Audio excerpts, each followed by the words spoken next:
Nos dice la palabra del Señor en Primera de Pedro, capítulo 4, versículo 7. Mas el fin de todas las cosas se acerca. Sed pues sobrios y velad en oración. Y ante todo, tened entre vosotros ferviente amor, porque el amor cubrirá multitud de pecados. Hospedados unos a otros sin murmuraciones. Cada uno según el don que ha recibido, ministrelo a otros, como buenos administradores de la multiforme gracia de Dios. Si alguno habla, habla conforme a la palabra de Dios. Si alguno ministra, ministre conforme al poder que Dios da, para que en todo sea Dios glorificado por Jesucristo, a quien pertenece la gloria y el imperio por los siglos de los siglos. Amén. Que Dios añada bendición a su palabra y a nuestras vidas. Lo primero que vemos en el versículo 7 es lo siguiente: mas el fin de todas las cosas se acerca. Hemos venido hablando a través de estas 3-4 semanas ya de los consejos que el apóstol Pedro da a la iglesia, de cómo debemos de vivir nuestra vida en un mundo o en una sociedad que nos confronta de muchas formas y se oponen al evangelio del Señor Jesucristo. La Biblia nos dice que somos sal y que somos luz en este mundo, pero siempre la Biblia nos da un recordatorio a cada uno de nosotros de que la venida del Señor está cerca. Así lo dice en el versículo 7. Pedro está recordando entonces una vez más a sus oyentes de que el Señor se acerca. Algunas personas cuestionan esto de la segunda venida de Cristo, o incluso cuestionan la primera venida del Señor. Cuestionan si verdaderamente Jesús es el Mesías o no lo es. Muchos lo han visto como un hombre bueno, un hombre que predicaba el mensaje de Dios y que quería lo mejor para todo el mundo. Pero la mayoría de las personas no lo miraban y no lo ven como el Mesías, como el Hijo de Dios. Incluso en Israel todavía muchos le niegan. Para decir, muchos dudan de que Él es el Hijo de Dios, en otras palabras. Pero nosotros, los que hemos creído en el Señor, sabemos que Él vino, que Él murió por nosotros los pecadores y que Él volverá. Él va a venir por segunda vez a recoger a su iglesia. Este recordatorio es como, póngase a pensar usted, por ejemplo, lo que un maestro le puede decir a sus estudiantes, recordándoles: hey, el año escolar está por terminar. ¿Cómo va su año escolar? ¿Van bien? ¿Van mal?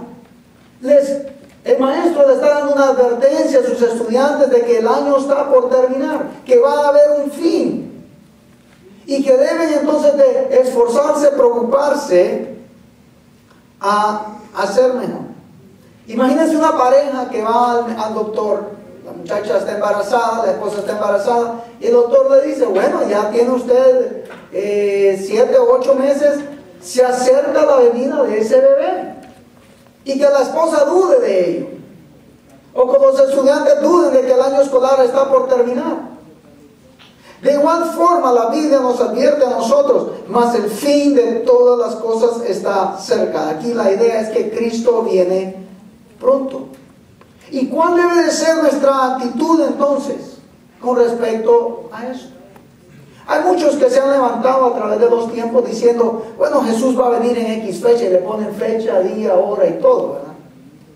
Pero la Biblia nos dice que el día y la hora nadie lo sabe. Así que si usted escucha que alguien se levanta diciendo que Cristo viene mañana, tranquilo, relax, no se preocupe. La Biblia no nos dice eso. Mucha gente se preocupa por estas cosas. Ahora bien, la Biblia sí da pautas de que Cristo viene pronto. Jesucristo mismo advirtió a sus discípulos y nos advirtió, o nos advierte a nosotros, de cuáles son estas señales que Él dejó para que nosotros estuviéramos atentos. Muchos dicen que el reloj de la iglesia es Israel. Bueno, Está bien si quieres pensar de esa forma, está bien, no hay ningún problema. Pero creo que Jesucristo mismo nos da algunas pautas muy interesantes. Y vamos a ver esto. Por ejemplo, en San Juan 14, versículo 1 al 3, Jesucristo le dijo a sus discípulos, aun cuando estaba con vida, les dijo: no se turbe vuestro corazón. En otras palabras, no se preocupen. ¿Creéis en Dios? Creed también en mí. En la casa de mi Padre muchas moradas hay, y si así no fuera, yo os hubiera dicho. Voy pues a preparar un lugar para vosotros, y si me fuera os prepararé un lugar, y vendré otra vez. Está hablando de su segunda venida. Y os tomaré a mí mismo, para que donde yo estoy, vosotros también estéis. Qué maravillosas palabras de nuestro Señor Jesucristo, que confirma nuestra vida, lo confirmó a sus discípulos en ese momento, que le creamos a Él, que creamos a su palabra, y que Él está preparando un lugar precioso para nosotros allá en el cielo, y que Él va a venir por segunda vez, y que Él quiere que donde Él está, nosotros también estemos. Con respecto a la venida del Señor, ¿cómo va a ser eso? No vamos a tocar ese tema, son cosas secundarias, hay diferentes pensamientos teológicos, y está bien. Lo importante es que Cristo viene por segunda vez. Amén. Cristo viene por segunda vez, y Él va a venir a recoger a su iglesia. Pero Jesús dejó algunas advertencias a sus discípulos de eventos que iban a acontecer. Esto es como que Jesús aquí era sin faltarle respeto a nuestro Señor Jesucristo, el weatherman, ¿verdad? El que da el pronóstico del tiempo. O usted que también ya se ha vuelto un experto, y cuando ve nubes y escucha truenos y rayos, ¿qué dice? Va a llover. Me voy a preparar, voy a sacar mi chamarra, mi chumpa, mi paraguas, mi sombrilla. Así dicen en Centroamérica, ¿no? Mi chumpa. Y entonces sus botas, ¿verdad? Usted se prepara para la lluvia. Si usted ya siente el frío y mira el tiempo y dice, la temperatura está bajando, viene el noticiero y le dice, va a nevar 12 pulgadas. Usted no va a salir con short allá afuera. Usted se va a preparar, usted se va a alistar. De igual forma, la Biblia nos da estas pautas. Abra su Biblia en Mateo. Vamos a ver algunas de ellas así, rápidamente. Una de esas es que Jesús dijo que el templo de Jerusalén iba a ser destruido, y lo fue. En el año 70, un emperador llamado Nerón destruyó todo este templo. Hasta el día de hoy está destrozado. Pero algunas de las señales antes de la segunda venida del Señor Jesucristo lo vemos en Mateo 24 y 25, pero vamos a ver un poquito el 24 así, breve, rápidamente. El versículo 4 y 5 dice, respondiendo Jesús y les dijo, mirad, nadie os engañe, porque vendrán muchos en mi nombre diciendo yo soy el Cristo, y a muchos engañarán. Así que una de las señales claras, evidentes, fijas, incuestionables que el Señor Jesucristo dejó enmarcado en su palabra para que la iglesia estuviera atenta, es que iban a salir hombres que iban a engañar, si fuera posible, aún a los creyentes. Mira lo que dice el versículo 6 y 8. Oiréis de guerra y rumores de guerra. Mira que no te preocupes o no te turbe, porque es necesario que todo esto acontezca, pero aún no es el fin.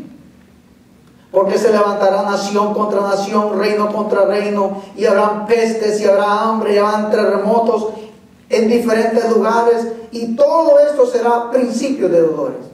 Ese versículos 6 y 8 lo estamos viviendo hoy. Hay un señor allá por Corea del Norte que dice que quiere tirar bombas nucleares por todo lado. Otros dicen que aquí hay un presidente que también quiere estar dispuesto a tirar. No se preocupe por esas cosas. No se preocupe. Tranquilo. Ay, que rumores de guerra se escuchan en el viento. Tranquilo. No se preocupe. Dios tiene el control de todas las cosas. Es necesario que todo esto acontezca, pero aún no es el fin. Los hombres no van a determinar en sí, ellos no van a destruir el mundo, que lo va a destruir va a ser Dios mismo. Lo hizo allá en los tiempos de Noé con agua, y dice que la segunda vez que va a destruir todo va a ser con fuego. Tranquilo. Luego dice, porque se levantará nación contra nación. Estamos viendo esto a través de Latinoamérica, han habido guerras civiles, vemos lo que está sucediendo en España con Cataluña. Nación contra nación se están peleando. Todos los terremotos, vimos lo que pasó en México y en otros lugares, huracanes y todo. Todo eso está aconteciendo. Hambre, pestilencias. Todo esto lo escuchamos en las noticias, nos aterroriza, nos preocupamos. Lógico. Pero tranquilos. Habla de terremotos. Y dice que todo esto será a principio de dolores. El versículo 9 y 10 nos habla de que entonces os van a entregar a tribulaciones y matarán y nos van a aborrecer porque creemos en el Señor Jesucristo. Todas estas cosas han pasado los primeros 500 años del cristianismo. Hubo mucho de esto. Todavía lo hay en algunos lugares. Gracias a Dios aquí tenemos mucha libertad para predicar el Evangelio. El versículo 11 vuelve a decir esto: y muchos falsos profetas se levantarán y engañarán a muchos. Versículo 12 dice: y por haberse multiplicado la maldad, el amor de muchos se enfriará. Versículo 14 de Mateo 24 dice: y será predicado este evangelio del reino en todo el mundo para testimonio de todas las naciones, y entonces vendrá el fin. Esa es una de las señales más claras, cuando el evangelio se está predicando. Y si vemos hoy en día, el evangelio se está llevando ya por todo el mundo a través de las redes sociales. Creo que la venida del Señor está más cerca que nunca antes, hoy día. Pero nosotros debemos de estar gozosos, no tristes, ¿verdad? Porque el Señor está preparado por una morada para cada uno de nosotros que creemos. Ahora, la única tristeza que nos puede dar es que muchas personas están rechazando también el evangelio. Eso debe causarnos mucha tristeza y dolor. En el versículo 24, este es uno de los termómetros más fuertes también, juntamente con el versículo 14, y esto es lo que repite ya varias veces en estos pasajes que le he leído. Versículo 24 dice así: porque se levantarán falsos cristos y falsos profetas, y harán grandes señales y prodigios, de tal manera que engañarán, si fuera posible, ¿a quién? ¿A quiénes? ¿A los no creyentes? No, a los creyentes.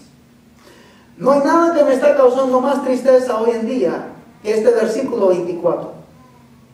Y si usted es un amante de la palabra del Señor, si usted es un amante del Señor, si usted es un hijo, una hija de Dios, tiene que tener mucho cuidado con lo que está viendo o escuchando a través de los medios de comunicación. Me preocupa esto. Y harán grandes señales y prodigios, de tal manera que engañarán, si fuera posible, a unos. La Biblia nos dice que el creyente no se debe dejar llevar o creer por señales y prodigios, sino ¿por qué? Por el escuchar la palabra de Dios, por el buen mensaje de la palabra de Dios. Y para que ustedes vean que eso está sucediendo hoy en día, tengo una carta con nombre y apellido acá mismo. Miren nada más, solo se lo voy a leer así. Una invitación que recibimos. Lógicamente que yo no se las paso a ustedes para que vayan, porque sería un mal siervo de Dios. El propósito del evento es preparar, equipar a líderes en lo sobrenatural. Milagros, sanidad interior o sanidades, guerra espiritual. La invitación está abierta para pastores, evangelistas, hombres, mujeres de negocio, iglesia en general. Y Dios te va a dar las herramientas para expandir y cumplir su propósito y su llamado en ti. Estas son las cosas que a la gente le gusta ir y escuchar. Que les hablen de lo sobrenatural. Y la gente quiere ver señales y prodigios. Usted ha visto a los que le llaman magos. Cómo la gente, wow, cómo lo hizo, y se emociona y los quiere seguir viendo y los sigue, porque esa cuestión es llamativa. Pero en ningún momento la Biblia nos llama a nosotros a ser guiados o llevados por lo sobrenatural, sino por aquellos que escuchan el Evangelio y sus vidas son cambiadas y transformadas, no por lo sobrenatural, sino por el poder de la palabra de Dios. Amén. En el tiempo del apóstol Pablo se dio mucho de esto. En el tiempo de Jesús se dio mucho de esto. La clave está en la palabra de Dios. Y recordemos que Cristo viene pronto. Así que esa es una de las advertencias más claras. También puede leer el capítulo 25 de Mateo. Ahí hay otras indicaciones que Jesús mismo da para que nosotros nos pongamos pilas y no seamos engañados. Pedro detalla 5 aspectos importantes que debemos de poner en práctica si en verdad queremos nosotros agradar a Dios. En el versículo 7 nos dice: sed pues sobrios. Sobrios. ¿Qué quiere decir esto de sobrios? Bueno, interesantemente, esto tiene que ver con, mira, voy a leer Primera de Pedro primero. Primera de Pedro 1:13. Por tanto, ceñid los lomos de vuestro entendimiento, sed sobrios y esperad por completo en la gracia que se os traerá cuando Jesucristo se manifieste. Habla de vuestro entendimiento, que podamos racionar, entender el mensaje que se nos está dando, número 1. Esto no es cuestión de sentir o de emociones solamente, ¿verdad? Es cuestión de entender el mensaje de la cruz. Y nos dice que tenemos que ser sobrios. También en 1 de Pedro 5:8 nos dice: sed sobrios, velad, porque vuestro adversario diablo, como león rugiente, anda alrededor buscando a quien devora. Muchos hoy en día hablan de que estamos borrachos en el espíritu. La Biblia en ningún momento habla de borracho. Lo contrario a estar borracho es estar sobrio, cuerdo, que entendemos lo que está sucediendo. Busqué esta palabra sobrio en el diccionario y quiere decir moderado, sereno, templado, alguien que tiene control. Aquí la idea es estar espiritualmente vigilante, velando, ser sobrios de todo lo que Jesús dijo en Mateo 24. Estar atento a cada acontecimiento que se está dando, pero al mismo tiempo no nos turbemos, estemos tranquilos. Vamos a oír de guerra, vamos a oír de esto, se van a levantar falsos profetas, van a enseñar esto, van a hacer milagros, van a hacer prodigios, pero nosotros vamos a estar tranquilos. ¿Por qué? Porque entendemos el mensaje del Señor Jesús. El apóstol Pablo dijo esto en Efesios 5, 17 al 20. Por tanto, no seáis insensatos, también entendiendo de cuál sea la voluntad del Señor. Eso es importante. El que es sobrio entiende la voluntad del Señor. ¿Por qué? Porque lee la palabra de Dios. No se deja llevar por lo que fulano mengano dice desde un púlpito. Porque desde un púlpito alguien puede tomar esta plataforma y decir cualquier cosa en el nombre del Señor. Y pueda que no sea cierta. ¿Recuerdan cuando Jesús le dijo a algunos individuos: no los conozco, pero Señor, si hicimos esto en tu nombre, hicimos lo otro en tu nombre? Y Jesús fue bien claro y le dijo: no les conozco, apartados de mí, hacedores de maldad. Y entonces Pablo dice, y en Efesios capítulo 5, 17 al 20, el 18 dice: no os embriaguéis con vino, en el cual hay disensión, Antes bien, sed llenos del Espíritu. Hablando del Espíritu Santo. La idea es que nosotros, como dicen algunos o tienen la tendencia hoy en día en las iglesias latinas, decir, hoy nos dimos una gran emborrachada en la iglesia. No, somos llenos del Espíritu. Y tenemos que llamar las cosas por su nombre como son, como Dios las manda. Dios dice que debemos de ser llenos del Espíritu. Nosotros no nos vamos a llenar, es Dios quien nos llena a nosotros. ¿Cómo sucede esta llenura? Bueno, eso es un tema que solo Dios en sí sabe cómo se produce esto. Pero una cosa es importante, que nosotros debemos de ser obedientes, leer la palabra, ¿verdad? Estar en las cosas que Dios nos manda. Así que tenemos que ser vigilantes, es la idea de sobrios. El segundo punto que toca ahí es, número 2, velad en oración, dice el apóstol. Velad en oración. Aquí el apóstol Pedro está expresando una urgencia, pero también una exhortación a sus oyentes en aquel entonces, y es una exhortación para nosotros también hoy en día. Cristo viene pronto. Usted lleva una vida de oración, no levante su mano. Aquí no lo vamos a decir, hermano, levante su mano si usted está orando. Nosotros no hacemos esas cosas acá, porque ya estamos grandecitos y cada uno de nosotros debe de entender cómo está nuestra vida. La semana pasada hablé de ese termómetro. ¿Cómo está el termómetro si lo aplicamos a nuestra vida, en nuestra vida de la lectura bíblica? ¿Está leyendo usted la Biblia? No está leyendo usted la Biblia.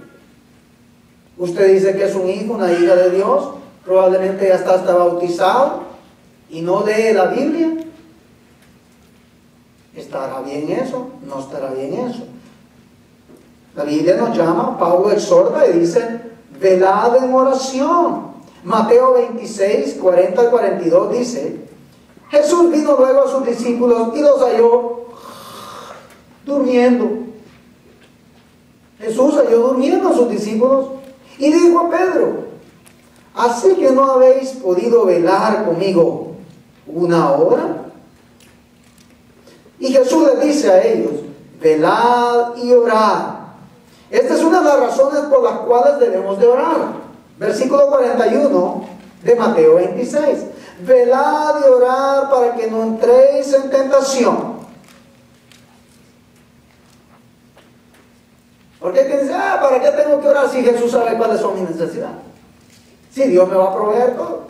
Si Él me va a cuidar. Él dice, la Biblia dice, y eso somos buenos para citar la Biblia. Si Él mismo dice que Él tiene ángeles que acampan alrededor de mí, nos defiende. Orar con Dios es reconocer que Él es Rey, que nosotros somos polvo. Pastor, pero antes de que pensemos o hablemos, ya Dios sabe lo que le vamos a decir. ¿Para qué orar? Muchos podrán tener esa mentalidad. Pero este es como el hijo que habla con su padre, con su madre. Si usted es papá, ¿le gusta que sus hijos platiquen con usted? ¿O no le gusta que sus hijos platiquen con usted? ¿Se preocupa usted cuando sus hijos no quieren platicar con usted? Lo vemos terrenalmente, ¿verdad? ¿Cómo se sentirá Dios cuando nosotros como hijos de Dios, como hijas de Dios, no queremos platicar con nuestro Padre Celestial? ¿Cómo cree que se siente Dios? ¿Contento? No. Y eso es poniéndolo en un aspecto terrenal. Ahora, el propósito por el cual debemos de orar. Muchos predicadores, órale a Dios, impídale que le dé una sede, ven, una casa más grande que le... Yo escuché el otro día uno que dice, yo quiero ser millonario, y tiene una casa de 7 millones. Estamos como el mundo, no puede ser. No puede ser. Velad, dice Jesús, para que no entréis en tentación. Usted reconoce que usted es débil en la carne, ¿verdad? Como hombres, somos débiles. Las mujeres también tienen su debilidad. Y todos somos tentados. Somos de carne y de hueso. Así que debemos de orar por nuestras debilidades. En Tesalonicenses capítulo 5, versículo 16 al 18 dice Pablo: estad siempre gozosos, orad sin cesar. Orad sin cesar. Pastor, ¿cuántas veces tengo que orar? Es lo que usted propone en su corazón. Yo no soy nadie para decirle a usted: usted tiene que orar 1 hora recta, o 3, 4, 5 veces al día. No. Ya estamos grandecitos en el Señor para saber que tenemos que orar. Póngala de esta forma: ¿cuántas horas usted le dedica al televisor? ¿Y cuántas horas usted ora? Pastor, ya me la puso muy pesado. No le estoy diciendo que usted ore al mismo tiempo, pero que le dedique tiempo a la oración. ¿Cuánto tiempo pasa en Facebook? ¿Y cuánto tiempo usted ora? Termómetro. Orar sin cesar. La idea es orar constantemente. A veces yo voy conduciendo y voy hablando con el Señor. Nunca ore cuando va conduciendo, por favor. No cierre los ojos. Please. Por favor. El pastor Mario dice que ora cuando... No, yo no tengo un séptimo sentido, ¿verdad? No cierro los ojos. Puedo hablar con Dios. El orar es hablar con Dios. Y le doy gracias a Dios por muchas cosas en nuestra vida. En Tesalonicenses 3:1 dice: por lo demás, hermano, orad por nosotros, para que la palabra del Señor corra y sea glorificada, así como lo fue entre vosotros. Una de las oraciones que usted tiene que tener es: siempre ore por sus pastores. Ore por el pastor Mark, por los pastores de Iglesia Berea, ore por su servidor. Siempre, yo les pido oración a ustedes. Yo necesito que ustedes oren siempre por mí. En la lista de oraciones que usted tiene, aunque sea me pongan de último, no importa, pero pónganme por favor en su lista de oración todos los días. Todos los días. Si quiere, póngase un chonguito ahí en el dedito chiquito. Ese chonguito es para que ore por el pastor Mano. Sí. Ore por los pastores. Nosotros necesitamos sus oraciones. Para que, dice aquí el apóstol Pablo, me encanta, dice: oren por nosotros. Y era el apóstol Pablo, un hombre llamado por Dios. ¿Y cuál era el propósito de orar por los pastores? Para que la palabra del Señor corra y sea glorificada, así como fue también entre nosotros. Santiago también dice, en Santiago 5:6, dice: confesad vuestras ofensas unos con otros, orad los unos por otros. No solamente ore por el pastor, ore por los hermanos de la iglesia, por las viudas entre la iglesia, por los niños de la iglesia, por los jóvenes de la iglesia. No solamente ore, como dice allá en mi país de origen. Muchas veces en las iglesias hay lo que allá decíamos las argollas. Siempre hay grupitos de hermanos que nos llevamos bien. Y dice: voy a orar por mi hermano, por mi hermana. Pero como que se nos olvida algunas veces orar por los más nuevos de la iglesia. ¿Y cómo se llama este hermano? El que tiene el gorrito, que siempre llega con gorrito. Y bueno, pues ore por el que tiene el gorrito. Si no se puede. Oremos los unos por los otros. Usted necesita oración, ¿verdad que sí? Todos necesitamos oración. Todos necesitamos oración. Así que la palabra del Señor nos manda a velar en oración. A velar en oración para que nos dé discernimiento de los acontecimientos que se dan en el mundo. Lo que se está predicando entre comillas, en las iglesias alrededor del mundo. Lo que usted está viendo, que Dios le dé discernimiento para entender. Esto me huele un poco feo. Estos mensajes que están predicando. Eso es importante. Pídale a Dios discernimiento, entendimiento. Número 3. Y ante todo, tened entre vosotros ferviente amor. Ya hablé un poquito sobre esto la semana pasada. Existen dos lados del amor. Uno es nos amamos, ¿verdad? Nos abrazamos. Jesús dio este mandamiento en San Juan 13. Un mandamiento nuevo os doy, que os améis unos a otros como yo os he amado, que también os améis unos a otros. Aun cuando tengamos diferencias, nos podemos amar. Claro que sí. Entre los esposos debe de haber ese amor, que aunque tengan sus diferencias, pueden dialogar, pueden orar juntos y decir: Señor, tenemos este problema, tenemos esta situación, pero tú eres nuestro ayudador. Ayúdanos, Señor. No queremos una separación, no queremos un divorcio. Con nuestros hijos, con los hermanos de la iglesia.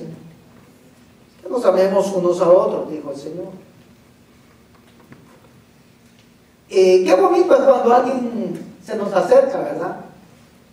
Y bueno, hoy una hermana me felicitó, me dijo: feliz día del pastor. Ni me acordaba. Está bien. Hoy también se celebra lo que es el día de la Reforma. Pero qué bueno se siente cuando alguien nos saluda, ¿verdad? Y nos expresa ese amor. Bonito. Pero también está el otro lado del amor.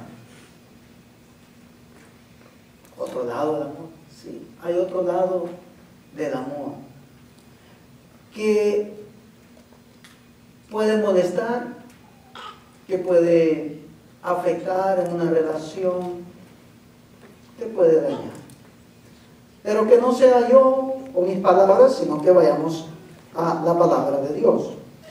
Hebreos capítulo 12, abra su Biblia, para que usted reconozca que hay otro lado del amor. Aquel que no es que te va a abrazar así por decir, y te va a dar un beso en la mejilla y te va a decir te amo, etcétera, etcétera. O qué bonito te ves, o felicidades. El otro del amor, lado del amor es este, Hebreos 12, del 5 al 7. Y es una exhortación del apóstol. Y habéis ya olvidado la exhortación que como a hijos se os dirige, diciendo: hijo mío, no menosprecies la disciplina del Señor, ni desmayes cuando eres reprendido por Él, por el Señor. Porque el Señor, al que ama, ¿qué le hace? ¿Le da un beso? Sí, pero también lo disciplina. Eso es lo que dice ahí, ¿verdad? Y dice: y azota a todo al que recibe por hijo. Si soportáis la disciplina, Dios os trata como a hijos. ¿Por qué? ¿Qué hijo es aquel a quien el Padre no disciplina? El que ama, dice el texto, disciplina al hijo a que ama. Le llama la atención. Aquí la idea es corregir aquello que no se está haciendo bien. Y la Biblia también dice que el padre que no corrige a su hijo es un mal padre. Es un mal padre. Muchas veces nos toca como pastores tener que corregir algunas ovejitas, hablándoles. A veces se enojan con uno, como el hijo se puede enojar con uno. Pero somos llamados a eso. A mí me han corregido. Desde niño me vienen corrigiendo. Y todavía me corrigen, mi esposa me corrige. A veces hasta mis hijos me dicen: es una corrección. Y tenemos que aceptarlo. Tenemos que vernos en el espejo y decir: sí, yo he fallado. Yo tengo culpa. Y la gente que nos corrige lo hace ¿por qué? Porque nos odia. Puede que alguien tenga envidia de usted o odia, etc. Pero en el contexto bíblico la idea es porque te ama, no porque te odia. ¿Entendemos? Número 4, la Biblia nos llama en este mensaje que Pedro está dando a la iglesia. Es que debemos de hospedaros unos a otros sin murmuración. Sin murmuración. Ahí la clave subraya sin murmuración. La idea es que nos sirvamos los unos a otros. Jesucristo dijo que Él vino al mundo no para ser servido, sino ¿para qué? Para servir.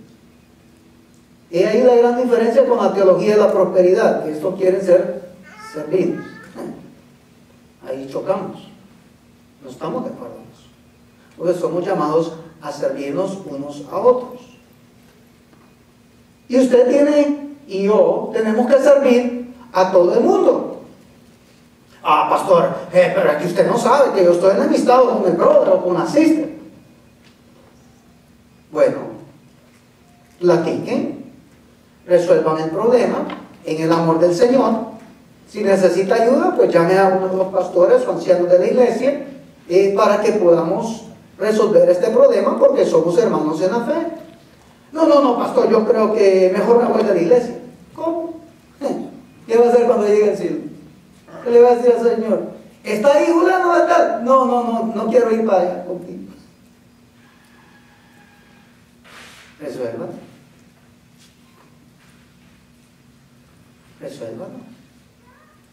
En el libro de Hechos se da un problema donde los judíos servían a las mesas y atendían mejor a los judíos que a los gentiles o a los griegos. Entonces esto llegó al oído de los apóstoles. Y dijeron, busquen entre ustedes, entre el pueblo del Señor, hombres llenos del Espíritu Santo, para servir a las mesas. No para estar con manifestaciones sobrenaturales, para servir a las mesas. Y aparecieron algunos y los nombraron. Y mostraron amor tanto para los judíos como para los griegos o los gentiles. Estaban sirviendo unos a otros sin murmuración. La idea aquí de murmuración es sin queja alguna o sin chisme. Yo no, yo aquel no voy a servir a aquel porque esto y el otro. No. Dios nos manda a servir. ¿Se acuerda cómo Jesús le lavó los pies a sus discípulos? Y Jesús sabía que uno de ellos iba a negar 3 veces, que el otro le iba a traicionar, que los otros, que todo el mundo le iba a dejar. Y Jesús sirvió a todos ellos. Y Jesús nos sirve a nosotros hoy día también, ¿verdad? A través del Espíritu Santo, ¿verdad? Y Dios nos sirve a nosotros. Usted sirva a las personas, no haga excepción de personas, porque Dios no hace excepción de personas. Si son de otra iglesia, si son católicos, si son mormones, si son de los... Usted sírvales.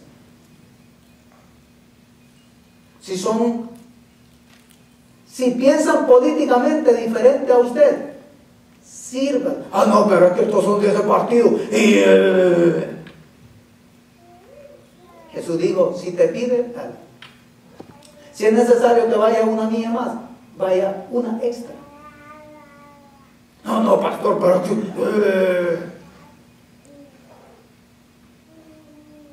nuestros sentimientos no tienen peso. No tienen peso en estos sentidos. Lo que importa es lo que Dios nos manda a nosotros hacer en vidas que agradan a Dios. Y una de las cosas que agradan a Dios es que hospedemos unos a otros sin murmuración. Número 5. Cada uno, según el don que ha recibido, ministrelo a otros. Dios nos ha dado dones y talentos a cada uno de nosotros. Y lo dice el texto bien claro, se lo voy a leer ahí. Cada uno, según el don que ha recibido, ministre los otros, como buenos administradores de la multiforme gracia de Dios. Si alguno habla, hable conforme a las palabras de Dios. Aquí la idea es alguien que predica, enseña.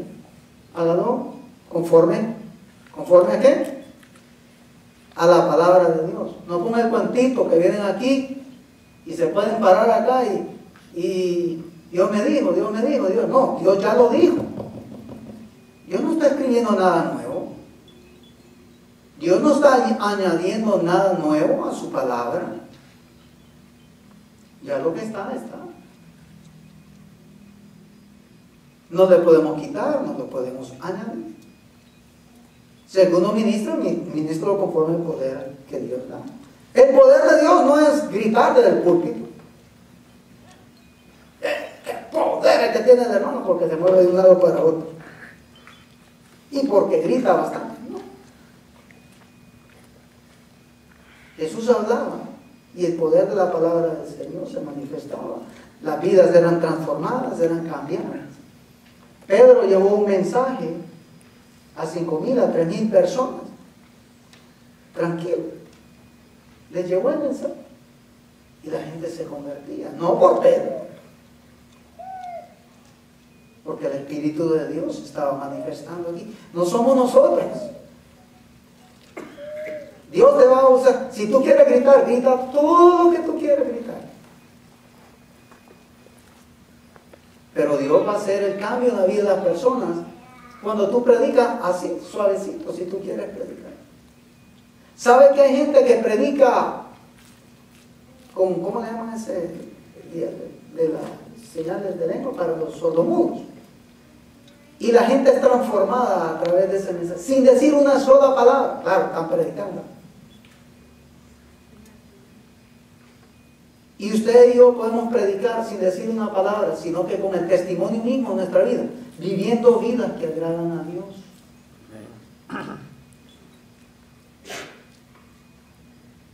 ¿Cuál es el propósito de todo eso? Lo dice ahí en el versículo 11, al final. Para que en todo sea Dios glorificado por Jesucristo. Para que en todo sea glorificado Dios por Jesucristo, a quien pertenece la gloria y el imperio por los siglos de los siglos. Nuestras vidas deben de agradarle a Él con el único propósito de exaltarle, de glorificarle a Él. En otras palabras, toda la gloria, toda la honra es para Él. Y para Él solamente. Amén. Dios nos llama a vivir vidas que agradan a Dios. Por tanto, número 1, tenemos que estar atentos a los acontecimientos. No se deje engañar. Debemos de ser sobrios. Debemos de velar en oración. No se canse de orar. Decía alguien por ahí, nosotros somos como el asadón. ¿Cómo está eso? Solo le pedimos en oración al Señor, dame.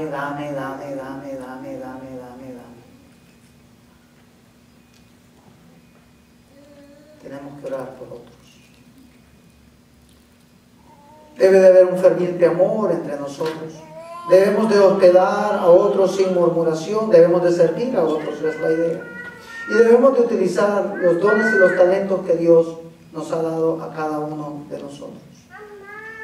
Con el propósito es que Dios sea glorificado y Cristo sea exaltado en nuestras vidas, si en verdad queremos agradarle a Él. Padre, te damos gracias por tu amor y tu fidelidad. Toda la gloria y toda la honra para ti. Tú eres santo, tú eres bendito. Gracias por tu iglesia, Señor. Ayúdanos, enséñanos a honrarte a ti. Queremos agradarte a ti. Queremos bendecirte a ti. Lo pedimos en el nombre de Cristo Jesús. Amén.